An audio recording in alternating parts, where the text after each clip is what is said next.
Abimanyu. Katemben wae para pepundhenmu Pandhawa padha rerasanan.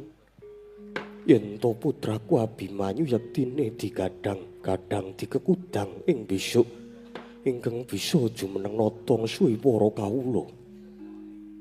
Umpama ora mangkono ya mung sira ingkang besok bisa nurunake sejarahing ratu. Nanging tumrapun bapa iki malah abot. Krana apa? Krana sawijining ratu mono ora gampang. Merga ratu iku beda kelawan kawula. Yen kawula nang ukur marang kodrate, nanging yen ratu iku wong ingkang sinampiran pakaryan. Ngatur kendho kencenging pernatan amis bajining kahanan. Lan dadi ratu kuwi kudu mujudake bebungah nanging iku amanah. Tegese dadi ratu kuwi kudu tanggung jawab saputuhe tumrap negara lan para kawula.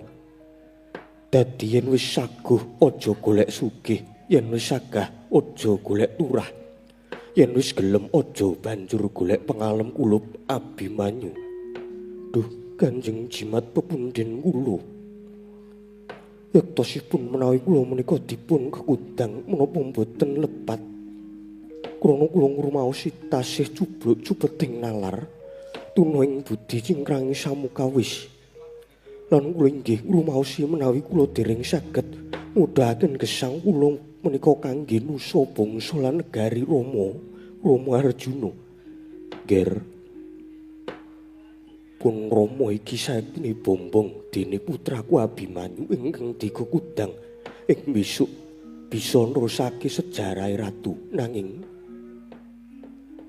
kena ngapa kowe malah kendho? Kena ngapa kowe sing kendho Abimanyu inggih? Krana kula ngrumaosi samukawisipun kula inggih tasih kirang. Kejawi kula mboten pantes putra-putra Pandhawa menika mboten namung Abimanyu. Nanging tasih kathah kados Kakang Mas Pancawala, Kakang Mas Gatotkaca, Kakang Mas Anturja lan sanesipun Kanjeng Rama Abimanyu. Bumbung-bumbunge wong tuwa kuwi lamun nyawang anake bisa padha kasil. Tegese bisa ngluhurke lan junjung marang asmane wong tuwa Abimanyu. Sira iku anak Janaka jagat wis nekseni. Lamun Arjuna iki wiwit cilik nganti tekan semene ora kendhat nggone tansah gedhekke tapa brata, ora kendhat nggone ngudi kawruh lan kapinteran supaya uripe Arjuna bisa piguna kanggo beblayan agung. Mula Abimanyu pun bapa pun Rama kepingin sira iku bisa taruna ngungguli bapa. Sira ingkang wis dikekudang aja nganti kendhu. Aja mangru tinggal, aja mandeg mangu. Aja nganti kelangan kiblating kautamanan lan jering bebener. Tatanen rasamu, tatanen jiwamu ngger Abimanyu. Arjuna moh lamun duwe anak mung sumendhe marang wong tuane.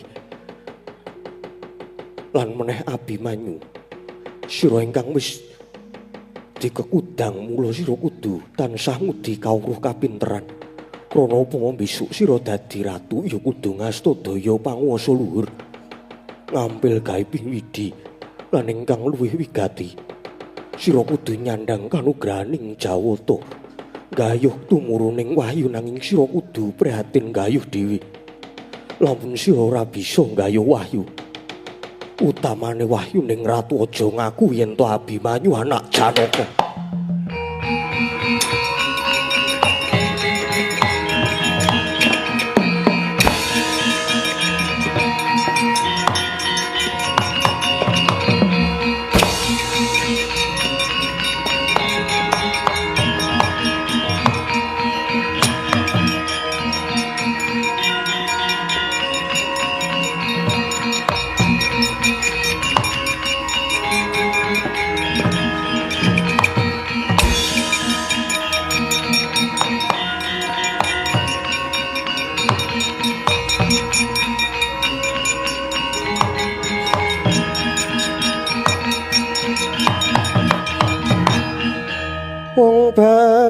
Yoswa pijar muwun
Ndara lanang kula Gus Ndara Abimanyu ampun sumengka raosipun mundhak tumpang suh Kyai Semar umpama aku mati wae kepiye Kyai ampun ampun ngaten nggih Gus ramamu nggih Ndara Janaka niku piyantunipun ladak lirih niku pun kawit riyin. Merga kula niku ngomong kang Rama niku bebasan wiwit kuncung nganti gelung piyane pancen ladak lirih. Mula yen paring piwucalan paring duka kala-kala nggih sok mawi pasemon margi ngaten nggih Gus. Wong tuwa sing wis bisa dadi jajar dadi guru nggih dadi paugerane urip niku kangge njaga murih yuananing tedhak turun tegese karaharjan kegebengan yo keslampetaning kanggo anak putune niku kudu dilakoni mumpung isih urip lan sembodo krana nek pun kebacut mati niku boten badhe saged ninggali warisan tegese ninggal warisan pepadang merga nek wonge wis mati niku pun boten saged diguroni meneh. Umpama iso mati dipun serat utawi cara tembunge wonten rekamane utawi enten naskahe niku bab warisan pepadang kejaba niku warisan wujud bondo donya langkung-langkung warisan barang sing migunani niku nggih saged ditinggalake mula wong mati niku babagan kadonyan apa wae wis pedhot kejaba sangune mung 3 perkara inggih niku ngaping pisan amal utawa lelabuhan kaping kalih ngelmu ingkang piguna kaping 3 dongane anak lanang ingkang saleh nah mulane mula kados ramamu Ndara Arjuna nuturi kanthi pamecut rembug sing kaya ngoten niku mboten luput merga dadi wong tuwa niku nek kawruhe dienggo dhewe niku nggih mboten becik lah wong tuwa niku nek ngandhane anak putu niku mboten wonten sing ajeng njlomprongake punden mumpung sampean isih jembar kalangane isih padhang rembulane mang tindakke kanthi sing sak becik-becike merga sampeyan iku sing diarep-arep makarya supaya ladi kangge nusa bangsa lan negari napa malih Candika niku dikekudang sing bakal saged nurunake sejarah ratu ing Nuswa Jawa niki. Mumpung niki Jawata badhe matedaken wahyuning ratu Manggayu nggih Dendra Abimanyu. Caritane Sadra Linuwih amardi ming kautaman tanpa kat bring pangestine Kyai biar padang terawangan persasat umampeng manci panglong kepapak obor sosro dupi aku midanget kabeh pengendikane Kyai Semar kang mangkono tak suwun amung puja sesanti lan puja mantra pangestune para sepuh uga pangestune Kyai Nayantaka. Muga kawruh lan ngilmu dadi kancaku, akalan budi dadi cagakku, kapitayan dadi gondelanku. Sabar dadi pusakaku, dharma kautaman dadi jejibanku. Lan jujur suci kuwi kabeh dadi pangestiku. Abimanyu sumedya gayuh wahyuning ratu nanging Kyai. Reh ning aku dinukan utawa dipecut Kanjeng Rama. Mula nggonku nggayuh wahyu ora wujud Abimanyu sing kaya mangkene. Samengko Abimanyu bakal mimbo dadi pandhita merga ya kanthi sarana dadi pendhita. Dimen mandheng ciptaku nggon ninggayuh wahyuning Ratu Kyai Semar. Nggih pun sae niku. Pun mang tindake kula nderek ngawat-awati. Etok-etok dadi cantrike Sang Brahmana Mudalan. Mang percaya mawon sinartan mantep ing rasa lan memang ing tumindak. Sarta linambaran adi suci pepayung budi rahayu. Sapa sing darbe sedya hayu mesti bakal mangke rahayu Dendra Abimanyu.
Majukan Google. Berbaris maju siap siaga, tantang tampil kemuka memberi apa. Segra segra segra ayo angkat senjata. Maju maju prajurit ayo pasti menang. Prajurit berbaris maju siap siaga, tantang tampil ke muka memberi apa. siap gerak bergerak siap gerak ayo angkat senjata. Maju maju prajurit ayo pasti menang.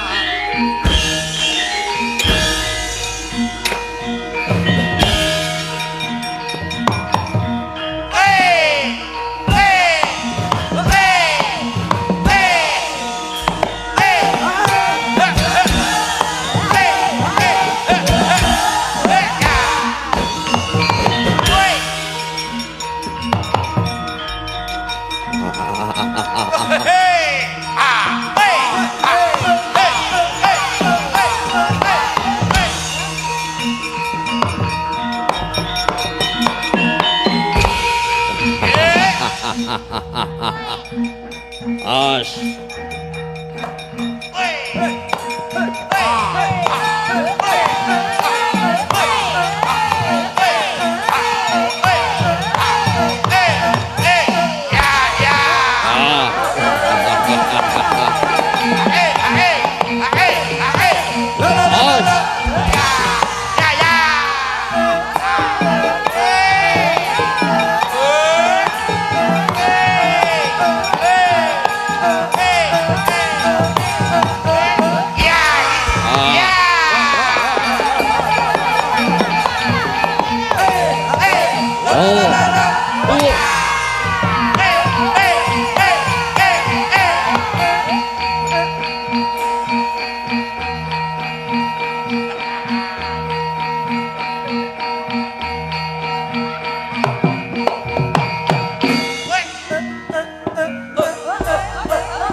Durnaena panalinganira lumacaring ratri Nirangga jangganira dening sang Dresta Jumena. Oh, lole. Blagaduk manyor-manyor Depati. Depati Harya Suman. nggih pripun Kakang Durna? Kula pun sami budal. Kurawa sampun sami budal lumarep wonten Wono Kendayana. Nggih sampun. Ampun kuwatir. Sedaya sampun budal genah gayenge ora jamak-jamak. Nggih. Syukur yen ngaten. Margi niki pancen mundi dawuhan Prabu Duryudana supaya ngawat-awati putu kula pun Lesmana Mandra Kumara anggenipun badhe tapa wonten Wono Kendayana. Gayuh wahyuning ratu. Nggih. Aning wong tapa niku laku prihatin. Kok dadak diawat-awati. Lah niku jenenge ora laku prihatin. Pun ta? Jenenganku mang manut mawon. Lesmana nika bocah sing manja, sing sajeke ora tau prihatin. Mula ya kudu diawat-awati yen ngono. Yen ana bebaya apa ta apa, Kurawa supaya padha sabiyantu pun, monggo. Awake dhewe kudu melu ngawat-awati Depati. Oh nggih pun manut mawon monggo diawat-awati Kakang Durna. Monggo Depati.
Dengeng dente si manunggal paten ana panunggul apa dosane dosa ngungku bisa Somo ojo dindak kualat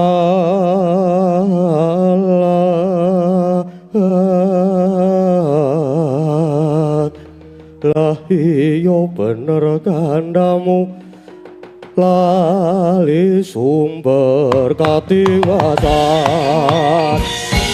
kalah dalah lagi mlebu ana ing alas Kendayana mendrang kaya gandeng adeg kaya Hendra Setyaki dasar kepara nyata Kartomarma wah keparat jangkar kowe nungkak krama apa abamu kowe nganti wadya bolos gelar sepaban ora urung mesti mung arep mbutek banyu bening gedhe sujanamu Setyaki ayo kowe minggira aja ngalang-alangi ngerti yo aku lan Kurawa bakal ngawati anakku Lesmana Mandra Kumara nggone tapa nang alas Kendayana kene bali yo ora gelem bali tak babati wadya balamu ngerti yo aku ning kene uga ngawati angger samba nggone tapa brata wah nunggal karep parat mula kowe wae sing sumingkir kowe wae sumingira ngalah gelem sumingkir wis entek budine Setyaki babu arep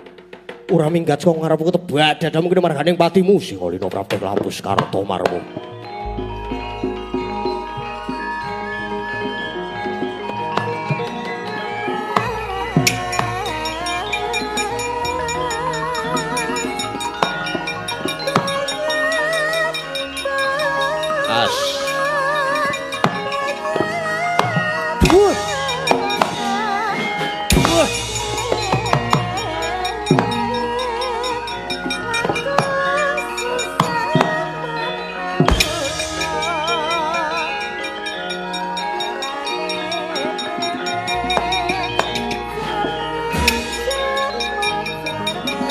As.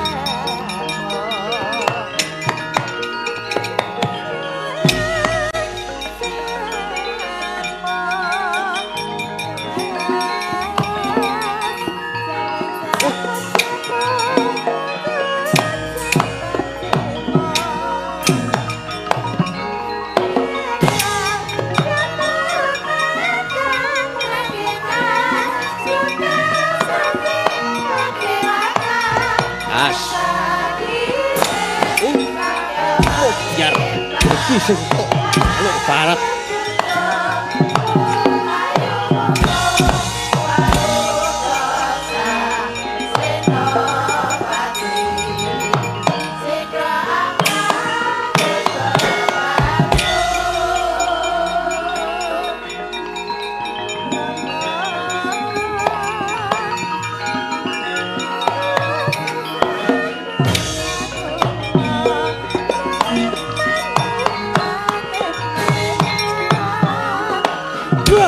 Mati ya?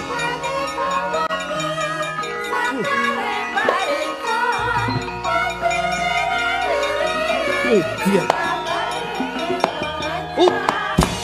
Mati tenan. Oh.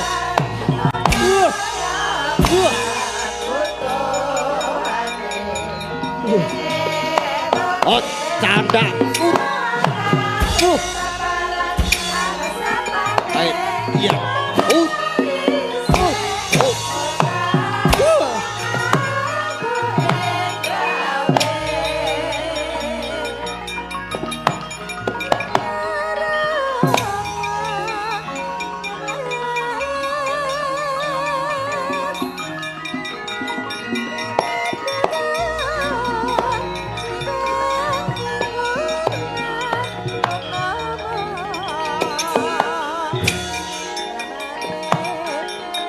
Ayo. Oh dia. Siap.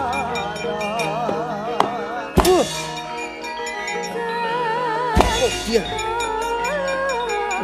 Dia lampu tenan.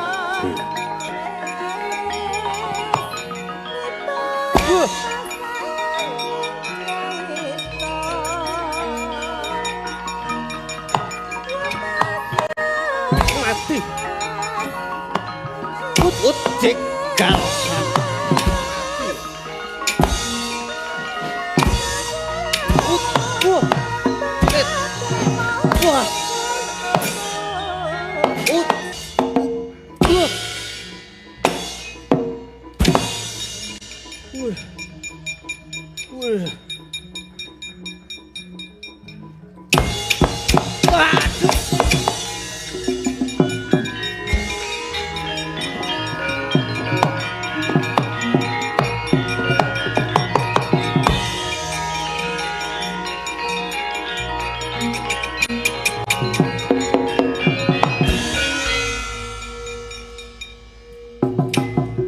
Dian. Ngapain? Jadi jenengan iku melek napa mboten to, Man? Kena anak buahe teko koprol ngono kok.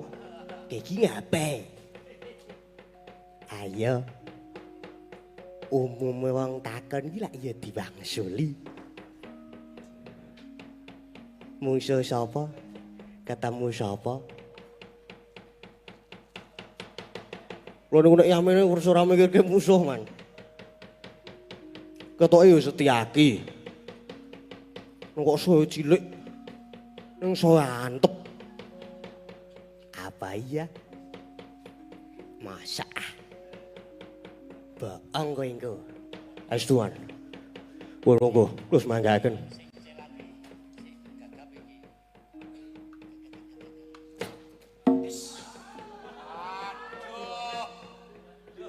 Iki yang apa ya? Iki Musaudawa. Kawon, Man. Kalah. Nggih, pangestunipun kawon. Wong kalah kok njaluk pangestu iki. Pun monggo kula semangaken. Iki Kurawa sing liyane dan endi ya?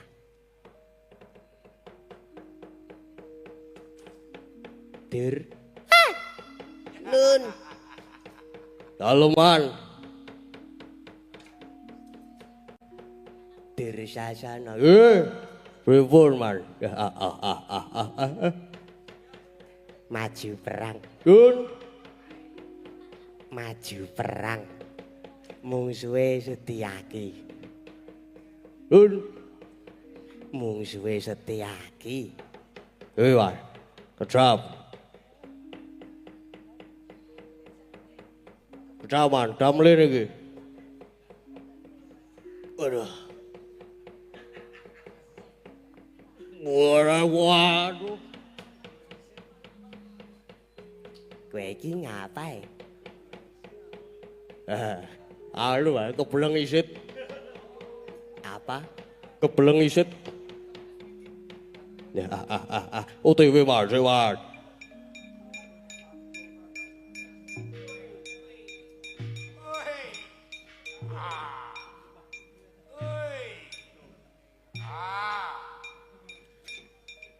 Wibu Man, dolope gayeng no Man. Gayeng. Wis cukup wong siji kuwi sing bengok-bengok wis seneng ora jamak aku. Oke.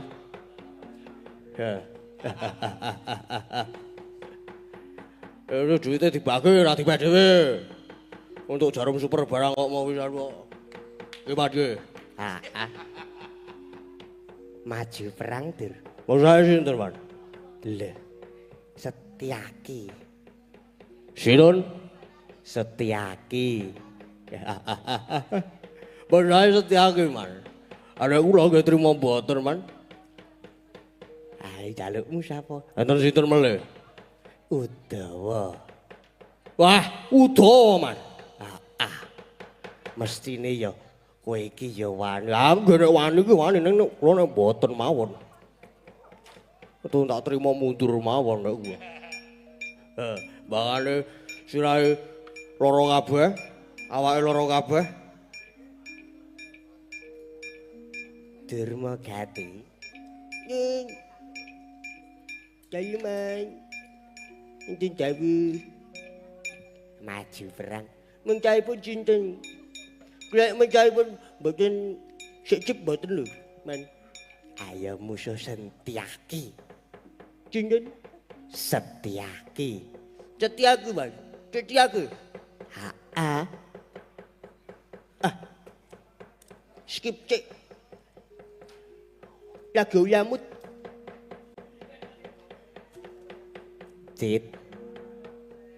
Citraksi.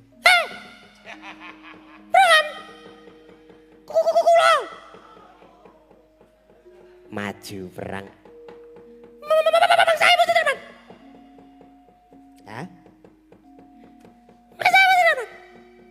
Setyaki karo Udawa.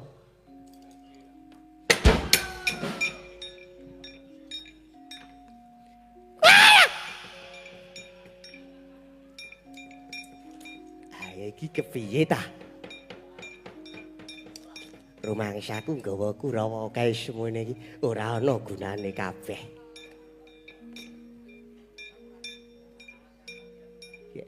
Apa kudu Kakang Durna?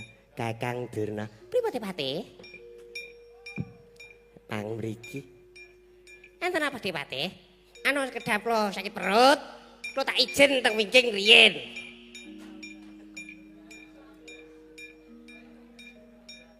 Adek Kurawa sing maju meng.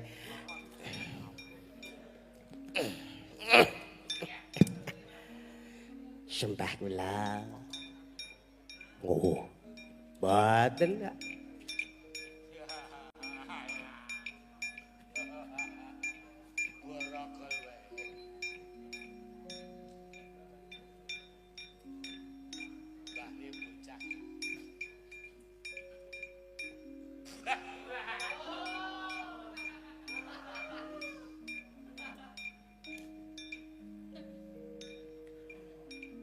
Riko mawon.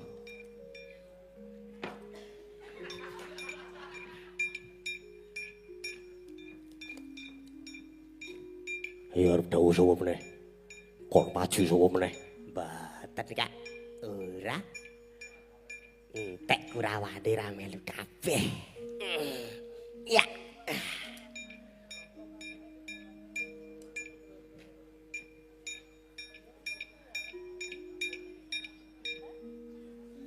Kakang Dirna. Pripun Depate? Mriki ta. Aku tak terima teng mriki mawon. Kongkono sapa kene? Kok maju. Ora, Kak. Ora.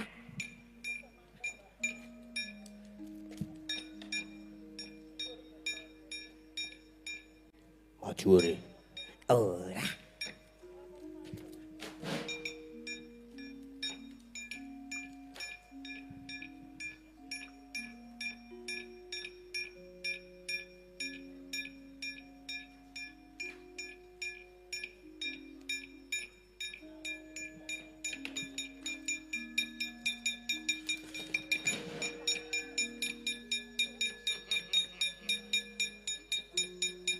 Depate, pripun?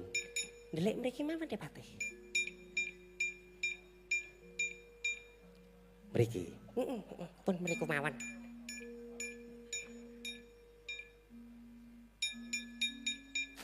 Wis do mulih ketoke. Mulih. Iya. Serana wong.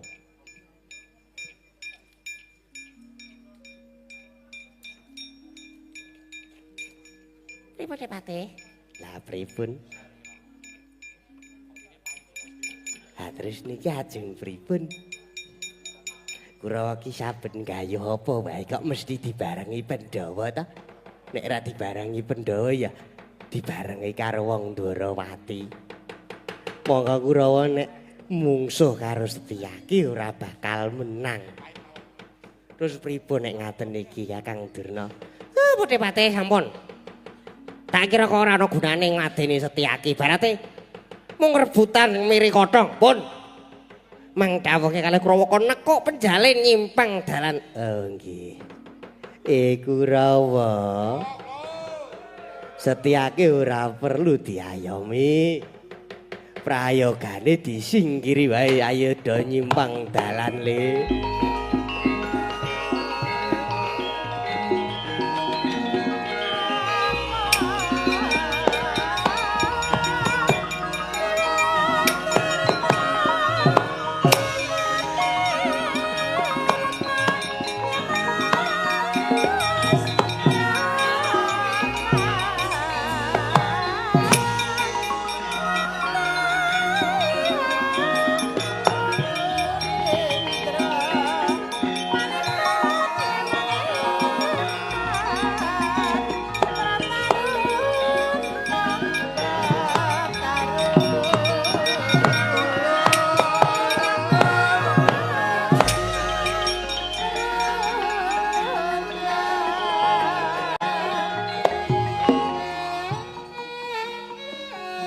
Ingkang nedheng Mahasingha sampun ngisep-sepi ing Supana nenggih putra nada ing negari Ngastina Sadra ing Saroja binangun ya kasih Raden Lesmana Mandra Kumara ya Raden Saroja Kusuma kapilawur minar saking praja Manjing Wana Krendayana amangun tapa sang Semedi sedakep saluku juga eling-eling nadyan Raden Lesmana putra Nalindra nang datan ati lampah prihatin mila denya mangun tapa kaya datan mandheng pangestine krana semajrih dhateng kawontenaning wana sekedhap unjal huswa sekedhap ngombe wedang putih sarwi dahar nyamikan para dhereng mangke saged nuwuhaken pangaribawa ingkang wonten ing kayangan dandang mangure dados kala prawutaning Pandya Bathari Durga duaning panggoda pangrencana anggugah denya tapa dadi gragapan Raden Lesmana mau.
ing driya ngawung-awungkung kanduhan rimang lirlena tanpa kanin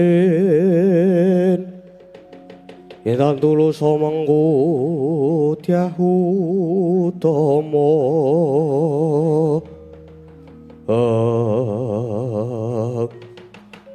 Topet lae. Nanti gawe geger ning anganku dandang mangure.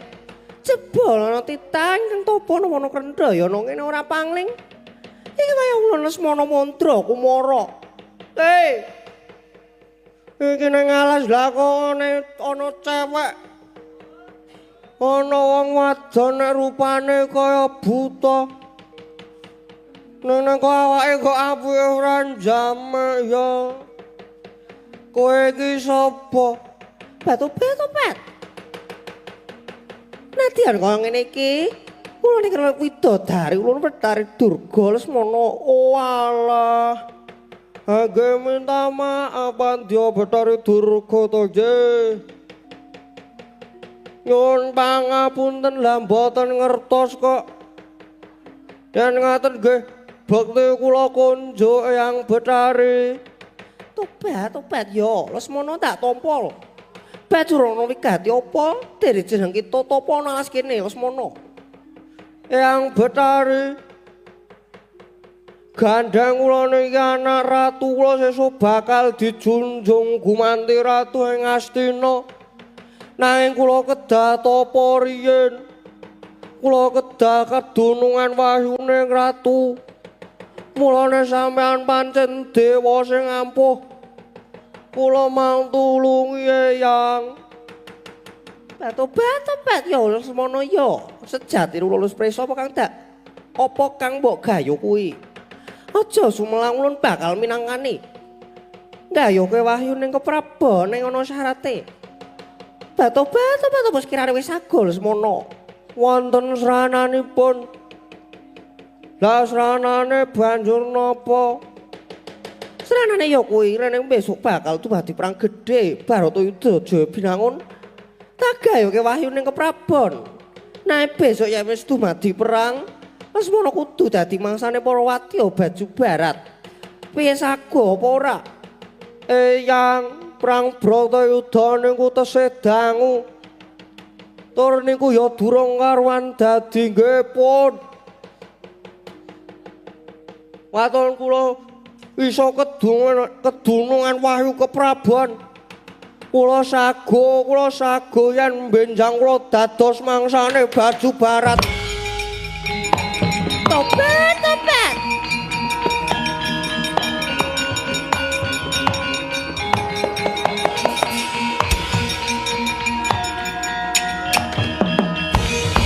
Topet Lesmana. Sumamu disekseri jagat saisine.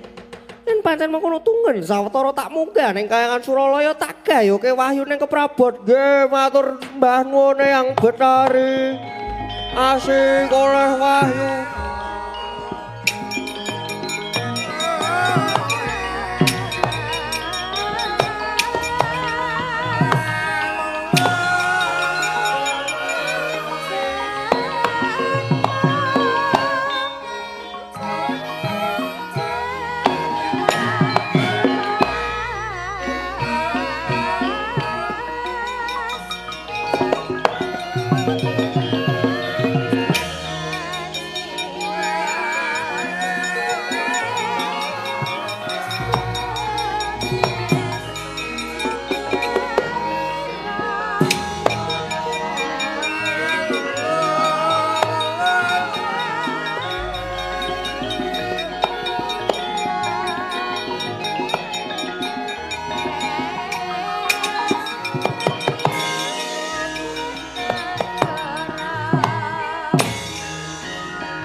tansah marepamoring sukma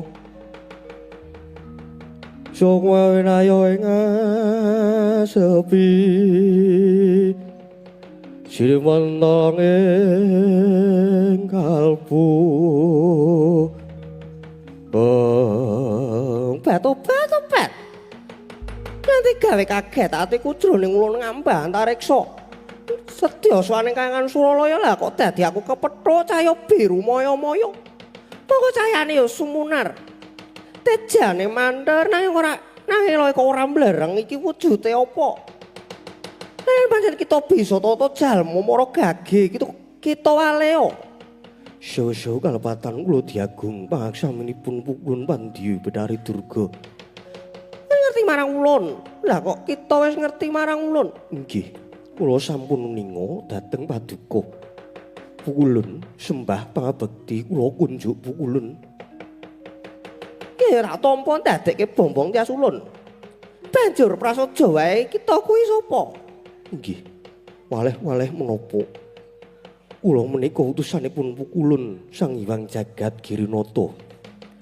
Dene kula menika sejatosipun pangejawantahipun Wahyu Cakraningrat Pukulun. Kita kuwi Wahyu Cakraningrat. Yen ngono apa bener kowe sing disebut-sebut Wahyu ning Kanalendra utawa Wahyu Ratu? Inggih kasinggihan. Malah kalenggan menika sampun titiwancinipun kula kedah mandhap ing Marcapada badhe ngupadi panitisan kula. Bat. Lah kok durung sida tekan Kangen Suralaya? Malah wis ketemu karo Wahyu Cakraningrat iki sing tak goleki. Iki sing tak goleki tobat.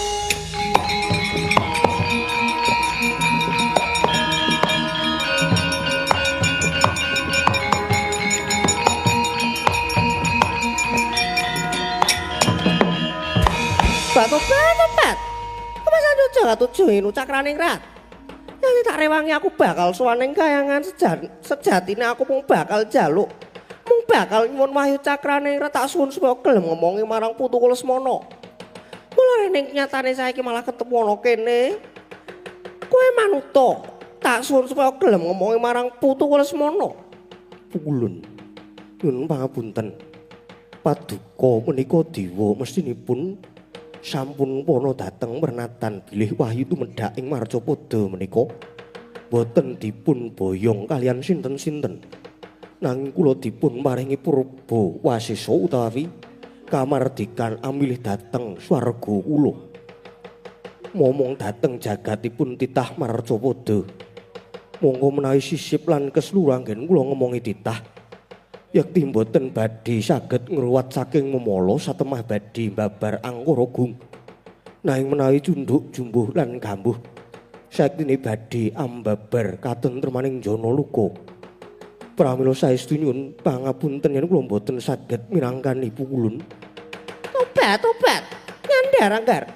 Anggit dungkur kowe kakehan gelem sing tanpa guna Cakraningrat. Yen ora gelem ngomongi Putu Lesmana apa kelakon tak ruda paripeksa.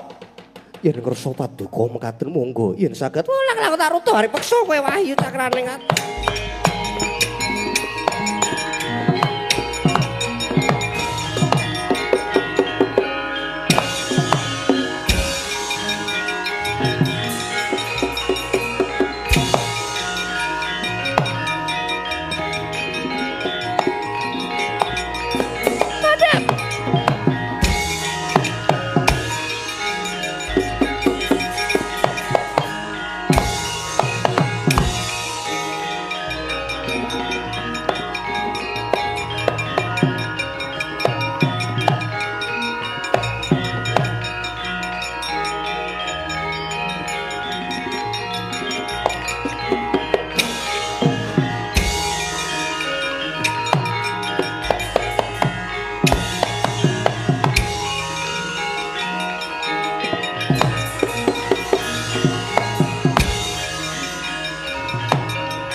Ung ilahing astu nama sidam ingkang nedeng sedakep saluku juga mahasing asamun ngisep-sepi ning supana iki putra Ndwarawati Raden Samba Wisnubrata Raden yen ulun wis padhake nggon kita semedi katon mulang ciptamu muhung angesti marang apa ingkang kita gayuh kang mangkono kaya prayoga banget lamun ulun nedya nodi marang jeneng kita ulun nedya njajal ngomongi marang jagat kita nanging lamun kita wis kadunungan marang ulun banjur watak kita malah anggunggung diri umuk sesongaran ngegungake dupeh dadi putra Nalendra Binathara seneng ngendak gunaning liyan kang sarta ngandelake marang kabeh kabisan kita ulun bakal uwal saka jagat kita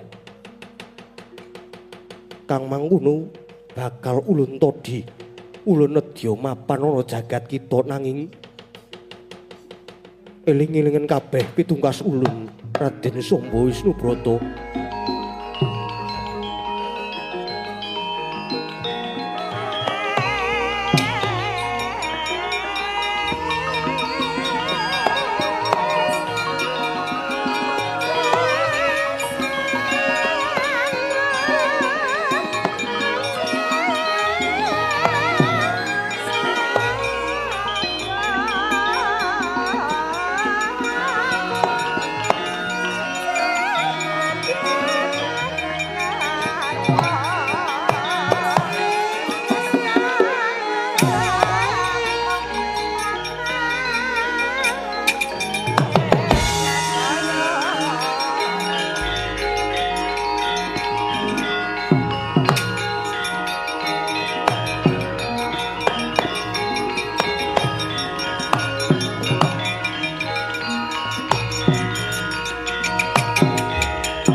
Kesatrian Paranggaruda kelakoni topo ana kene lha kok jebul lamat-lamat krungu swara kang dumeleng ana ing karna bareng aku yen to iki mau wujuding wahyu cakrane ngrat nanging wis manjing ana anggaku temah jugar nggonku topo lah dalah yen ngono wis kasembadan sing dadi sedyaku nggonku kepengin kadunungan wahyu ning ratu nah bakal minardawa kamulyane Samba tedhak turasku besok uga bakal dadi ratu ana ing Nuswa Jawa.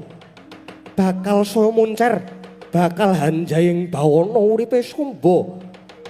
Dasare aku saiki wis kadunungan wahyu ning ratu, mesti wae aku uga kasinuhan kadigdahan kang linuwih. Dasare Samba ya bagus. Sapa wae mulat karo Samba mesti bakal padha lirip. Wah, iki mengko yen aku bali ana Ndwarawati mesti bakal padha disubya-subya. Samba wis kedurungan wahyu bakal kajen ngene lan aku bakal kondang kajana priya.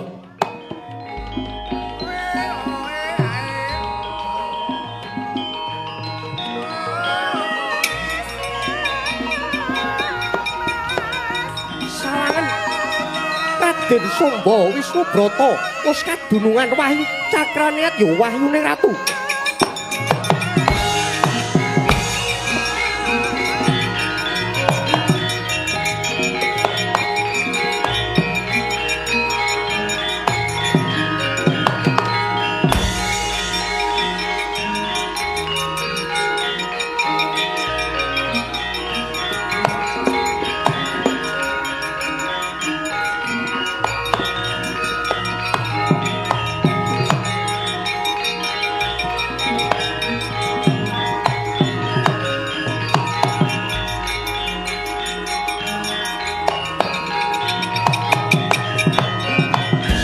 Raden Samba, ulun lagi wae manggon ana ing jagatmu, nanging Samba wis umuk sesongaran.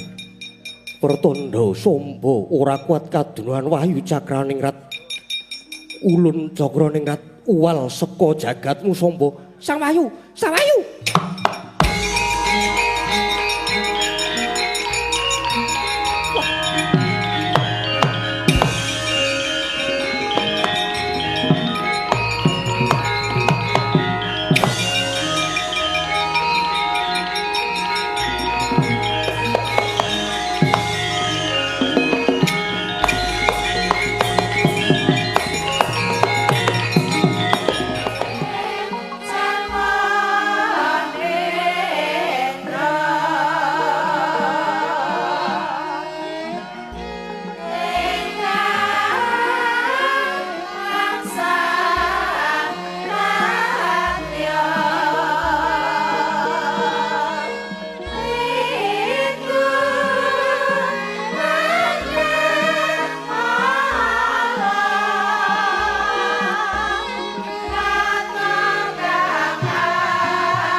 alon toto lenggahiro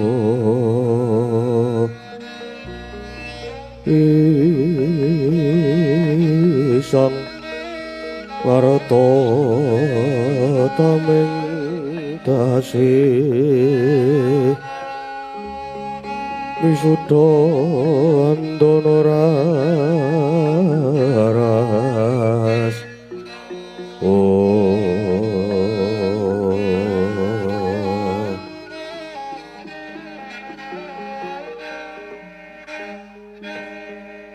ilahing bungah sing tanpa upama dening nggonku masramana pertapan ringin putih iki malah wis nampa siswa malah kepara wis tak rengkuh kadang taruna Yai Irawan inggih sanget ngaturaken gunging panuwun ingkang tanpa pami dene paduka wersa nampi paswitan lan anggen kula badhe napak padha guru Perwito dhateng paduka Hyang Adi Piremban. Kula nggih matur nuwun. Dene Semar anak-anak wonten mriki nggih pun direngkuh dados kaluwarga. Ya Kyai Semar ora dadi. Malah aku ingkang matur nuwun. Krana Kyai Semar iku bebasan pusaka bisa kandha, jimat kang bisa ngucap. Pun. Kula niku namung derajate ngaceplik. Ndara Irawan, mboten nyono malah wonten mriki.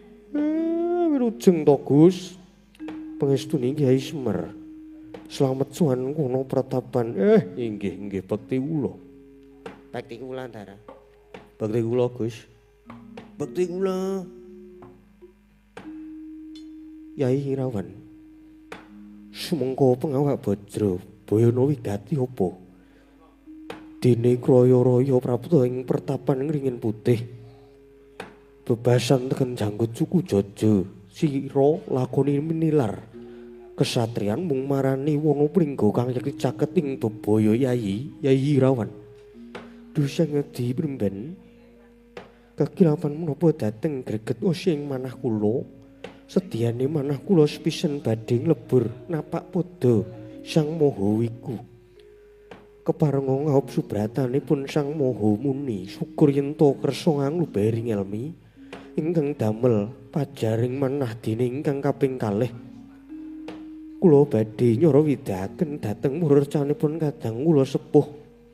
Inggih menika Kang Mas Abimanyu menika Piremban.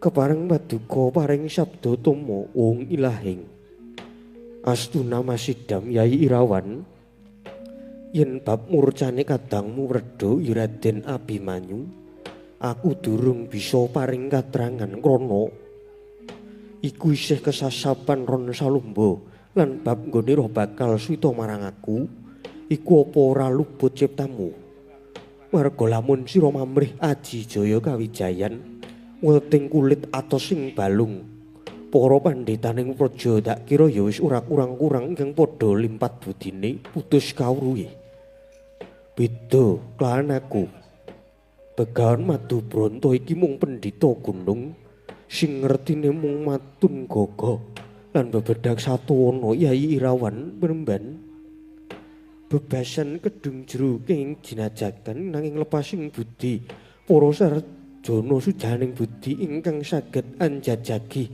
inggih namung sesamining Sujono Piremban sorote pandam sula amadangi pasa yan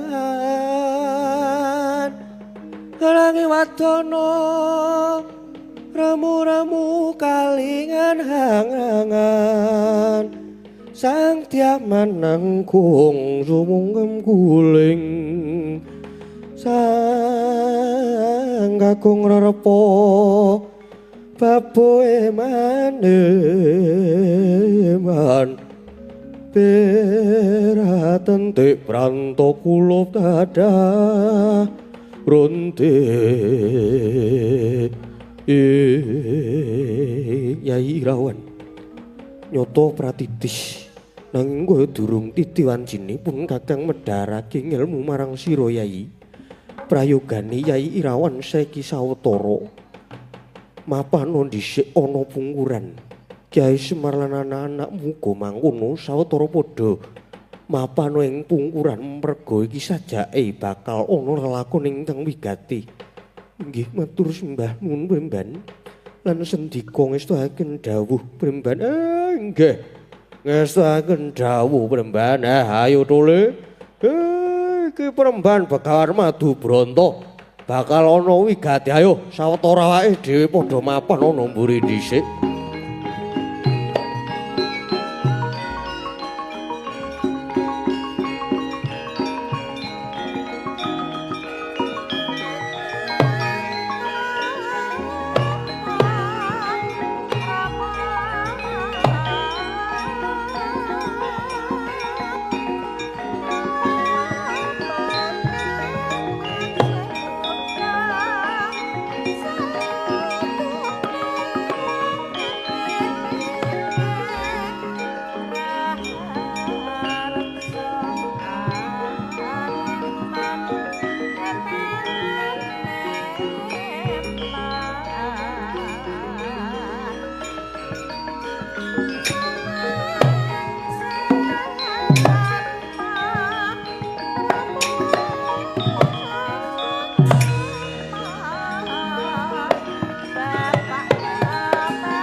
Sang Maramarta tuhu pandhita kang wis limpat Warama widyeng sanyata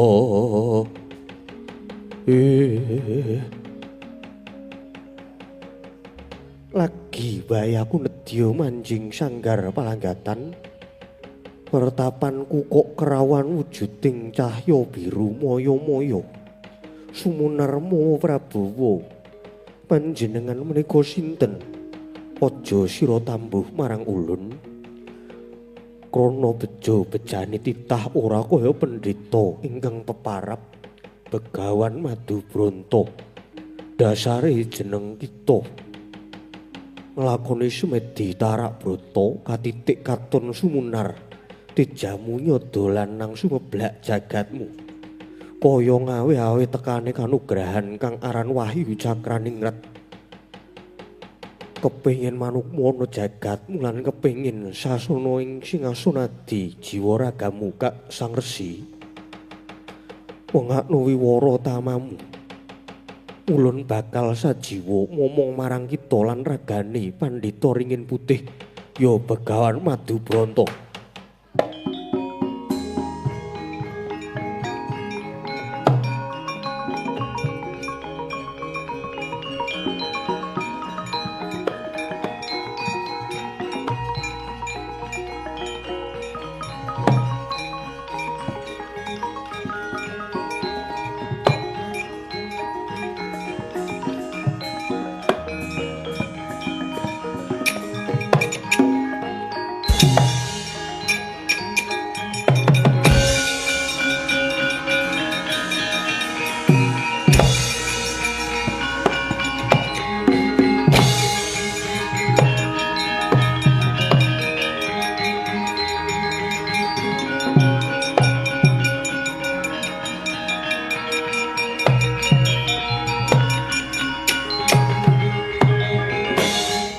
Adalah nggonku nguyak Wahyu nganti keplantreng tekan kene. Sajake iki mapan ning pertapan ana pendhita muda tur bagus. Sapa sing dadi peparapmu pendhitam? Inggih Raden. ingkang kula kangge mangasrama menika pertapan ngringin putih dene peparep kula Begawan Madu Bronto lajeng panjenengan menika sinten Raden? Yen kowe pancen pendhita sing kesthik, kudune wis ngerti marang aku merga aku iki bocah sing kondang. Putra nata ing Dwarawati kasih Raden Samba Wisnubrata, ya Raden Kusuma Wiratmoko. Oh, Raden Samba Wisnubrata. Putra Dwarawati. Ya. Begawan Madu Bronto. Nganti keplantang tekan kene aku ngoyak beburonku. Ya kuwi wujude wahyuning ratu mongko tak sawang tejamu mantar. Genah yen wahyu saiki mapan ning anggamu ayo. Wahyu tak jaluk. Duh Raden. Lajeng anggen kula badhe nyaosaken kados pundi? Krana kula mboten rumaos kecodhoan wahyu. Kakehan wus ora gelem ngulungke wahyu, apa kudu tak rada waripaksa kowe, Madu Bronto? Duh Raden. Kula mboten badhe ngajab pasulayan nanging kowe iki pendhita senom ayo yen nyata kowe perwira golek papan sing jembar tak todi sing dadi kadik dayanmu gane ati.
Lah jebul Kakang Samba mlayu-mlayu mau jebul nguyak wahyu sing mapan ning awakmu to. Weh, Begawan Madu Bronto. Aku ya butuh wahyu kene. Wahyu tak jaluk ora gelem ngulungke tak nggo gatheng sirahmu.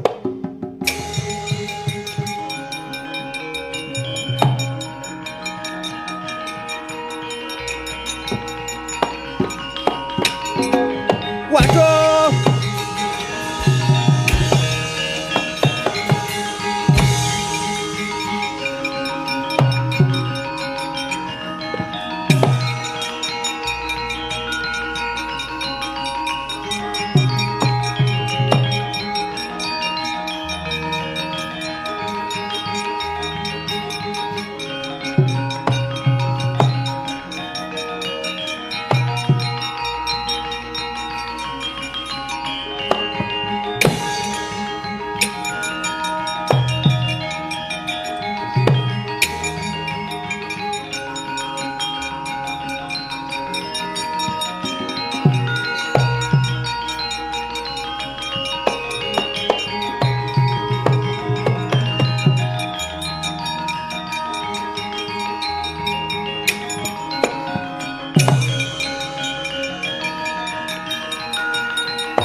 sombo. Sekawit kula bombong awit uninga nyatanipun Paduka Lamas. Kisah menika jebul tapa kaya wahyu. Syukur yer. Lajeng pikantuk wahyu. Inggih kados pundi anggenipun mangun tapa nggih. Paman Setyaki saha Syadawa. Kula sampun mangun tapa estunipun sampun kecodaan wahyu. Nggih menika wahyuning ratu. Nanging wahyu oncat lajeng mapan wonten ing angganipun pendhita muda nami Begawan Madubronto. Nanging jebul pendhita menika sekti sanget. Kula mboten saged ngrebat wahyu Paman Setyaki. Kula nyuwun pangayoman Paman Setyaki. Aduh nggih. Prayogi monggo kondur kemawon. Lampar menika dipun aturke wonten ngersanipun ingkang Rama inggih Koko Prabu Kresna.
Nadyan bebasan sampun kekalangan maluyu.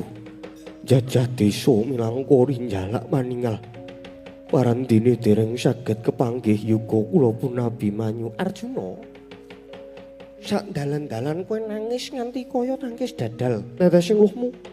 Mongko saektine Dimas Arjuna uga luput. Lepat kula. Lah ya to. Abimanyu nalika semono mbok dukani senadyan nalika iku nggonmu dukani mung kanggo sarana mencut rasane Abimanyu supaya gumregah. Ning rembugmu sugal to ya ora? Wah, jlamprong. Nyeneni anak nyangani bocah kuwi kena. Nanging aja nganti kesenggol rasane. Kaya Abimanyu imbok menawa mutung. Wah, mergo lemu ngandani karo nyengeni bareng lunga getun. Inggih. Rumaos getun Koko Prabu. Mbok inggih kagunganipun kaca paesan menika dipun prisani wonten pundi denungipun anak kula Ngkowijaya. Aku ya wis nguwak kaca paesan Janaka. Nanging sing ana mung peteng. Ha ya iki jenenge kaca pangilon iki ya terkadang ki sok bruwet. Mergo iki ya wis suwe ora tak lap. Mbok ampun gegojegan Koko Prabu. Wong kula niku nembe susah saestu we. Lho tegese iki kaca paesan ku ya sok kemendungan. Karone yen kaca paesan bisa nuduhake mengko ndak ora padha mbudidaya nanging Nyai. Percaya wae Abimanyu kae bocah sing kulino prihatin. Dadi umpama lunga mestine lungane Abimanyu ngudi ngelmu lan gayuh kanugrahan wis to titenono wae.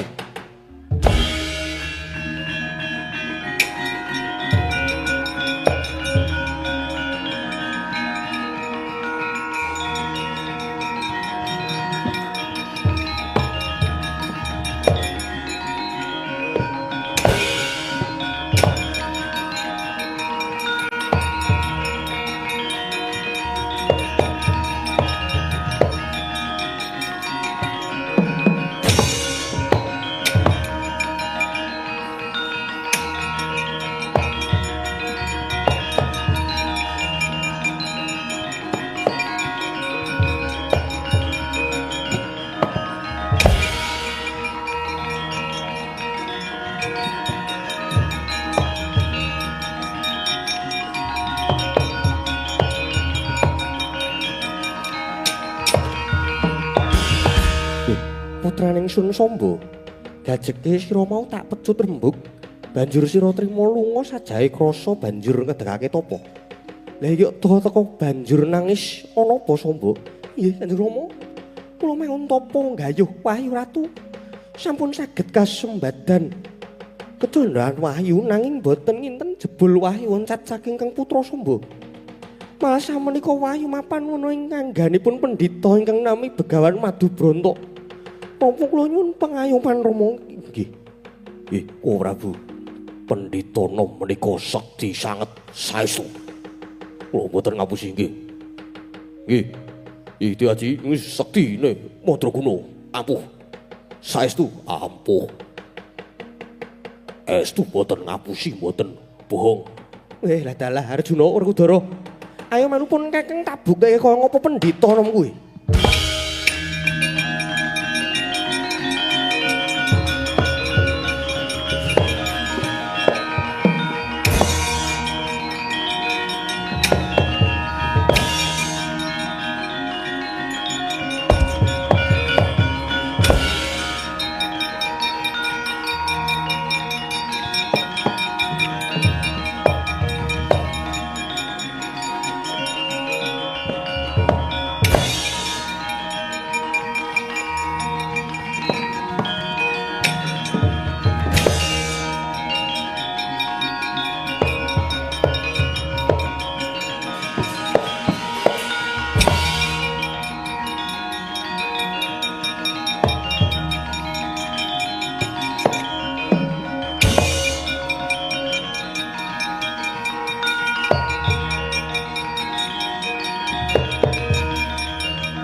Mapane ana ing ringin putih. Yen kono sliramu ingkang peparep Begawan Madubronto. Inggih kasinggihan. Paduka menika Nalendra ya ingsun Prabu Kresnanata Ndwarawati. Ya iki ringin putih. Kowe ingkang wani ngrebut wahyu cakrane Receka anakku Sambaya. Duh sinuwun. Sang Sutyaning Rat. Kula menika boten ngrebat nanging wahyu menika mapan kedah nindingi dhateng gesangipun titah. Mbok menawi wahyu kula wau sampun saged nyumurupi dhateng gesang kula ingkang tansah kula udhahaken dhateng margining kautaman. Pramila nyuwun sewu. Kula boten niat nyikara dhateng ingkang putra Raden Samba.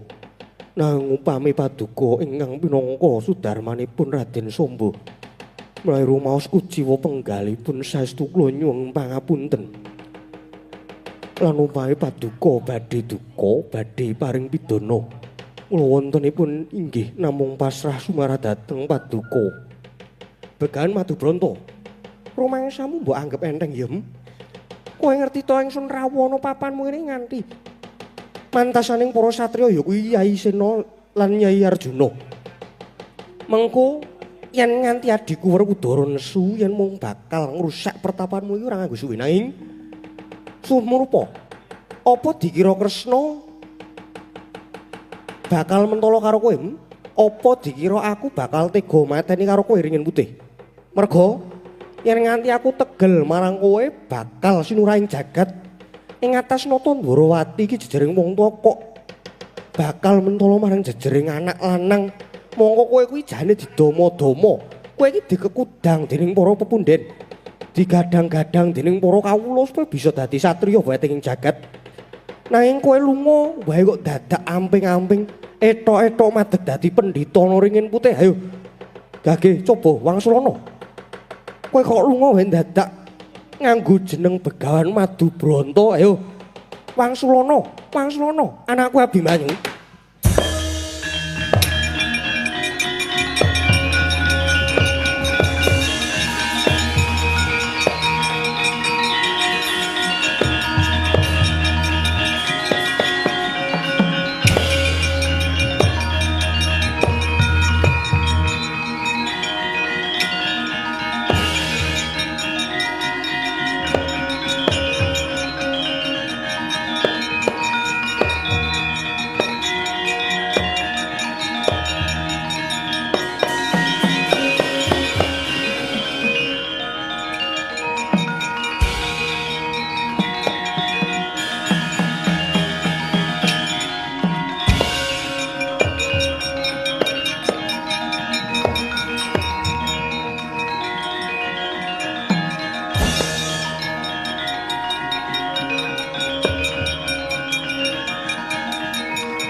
Lanang anungan indito bocah mursid nganti gawe bingung lunga jebul topo gayuh kanugrahan wahyu apa wis kasembadan nggir nggih sedaya nggih awit saking dawuhipun Kanjeng Rama pangestunipun Kanjeng Rama sampun kula sampun pikantuk wahyu cakraningrat nggih wahyuning ratu syukur nggir pun Rama melu bombong iki rawan uga malah eneng kene punakawan ya eneng kene inggih Kanjeng Rama nderek ngrencangi Kang Mas Abimanyu inggih ndara dadi cantrik Begawan Madubronto heeh dadi cantrik sementara sudah saatnya makan enak kembali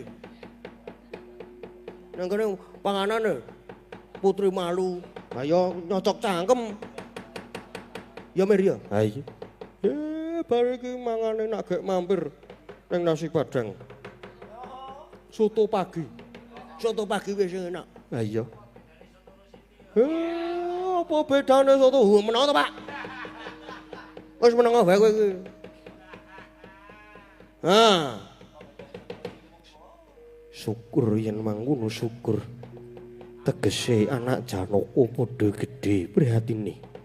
Koko Prabu menika Abimanyu malah sampun pikantuk kanugrahan wahyuning ratu inggih wahyu cakraning rat ya pun kakang ngarep wis paring pangandikan to wah aku melu seneng nanging tresna kakangku wah anane lelakon iki sombo anakmu mesti kagot wis bab sombo bapakne sing ndake kamurkane.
Sombo wis ngerti dhewe to yen sing membo dadi Begawan Madubronto kae adimu Abimanyu nggih nanging kawit wahyu menika sampun mapan wonten anggo kula nanging samenika ngalih wonten Dimas Abimanyu kuwi kabeh merga saka luputmu dhewe pun Rama rak wis paring dawuh to yen aja nganti darbe watak umuk sesungaran nanging piye Kowe lagi kedunungan Wahyu sedhela wae wis umuk. Wis sapa sira sapa ingsun. Mula ya ora mokal. Wahyu banjur oncat banjur mapan ana Abimanyu merga kae bocah gedhe prihatine. Gedhe tapa bratane.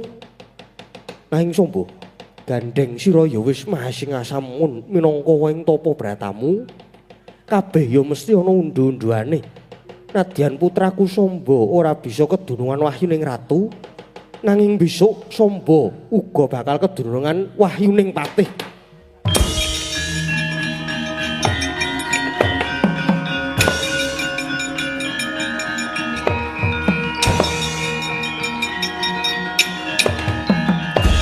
Agen Sombo rumaos marang penggalihe, kodheng sutane galih kagol kagelan. Kapilar risah malih benjang timbul menawi wonten lampahan Sombo Ratu.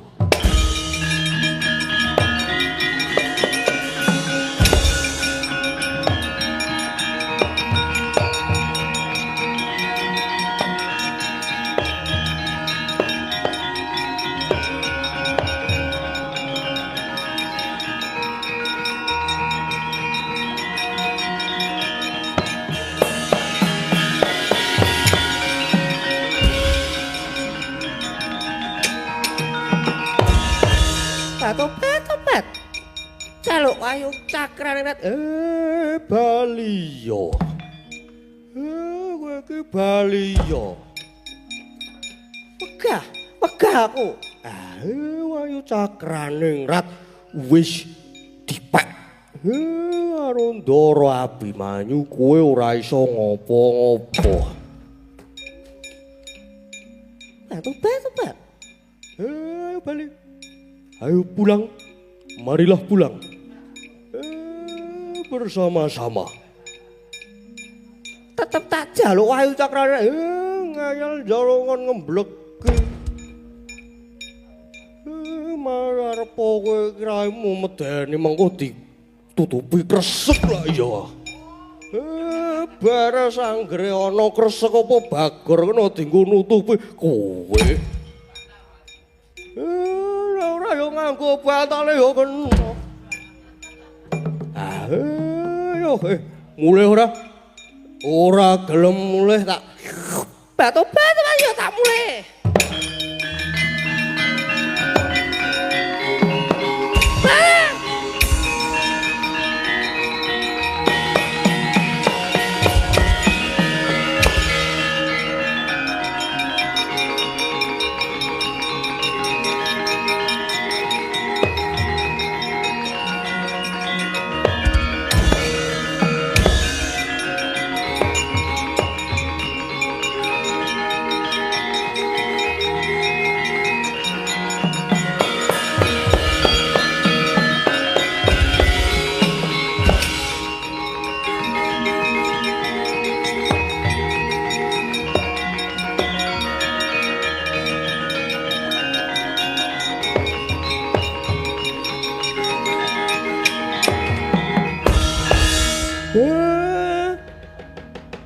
Aku lho sampun ngundurke Bathari Durganika.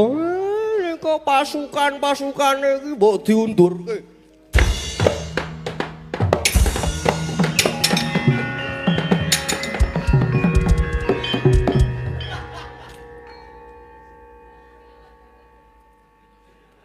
Wis. Lah kok meng kaya ngono. Rasa kesuwen. Ya nek ngantem ki mat-mat, Mas. Ora duwe nek peteng terus bras-bras. Indomie ku tumplek piye? Ngijole ora? Hah?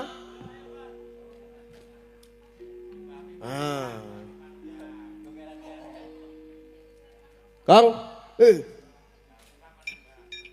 Mbak Afifah kon nembang gong. Wah lah. Lah iki ya apa ya wisan kene iki? Goblok banget to terus iki terus masaku terus. Ora apa-apa.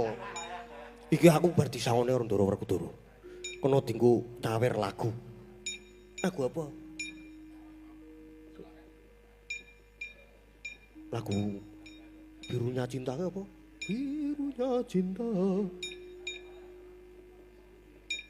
Kuwi lagu apa to kuwi, Truk? Aku yang bingung. Nyangoni pira? Iki Oh, pelit tok kae kok. Nyangoni 2.500. Iya bener entuk Indomie sitok bener. wah wis rampung. Wadya balane. Dari durga wis tau turu kabeh. Ngomong. Nggih pun nek pun. Niki nggih pun, Den. Lampahan. Wahyu Cakraningrat pun purna gadining pananggilan. Sang Nata Arsa kundur kedaton. Iki ora senengane kok. Wis nang kono dikamplengi kae, nang kene dikamplengi iki. Ra berkah, negatif, Don. Wis ra kepenak suasanane iki ning kono, Gong. Nah iya. Wis do kemresek. Heeh. Nang kene wae wis lah. Gek salin. Iya. Lampahan Wahyu Cakraningrat sampun purna.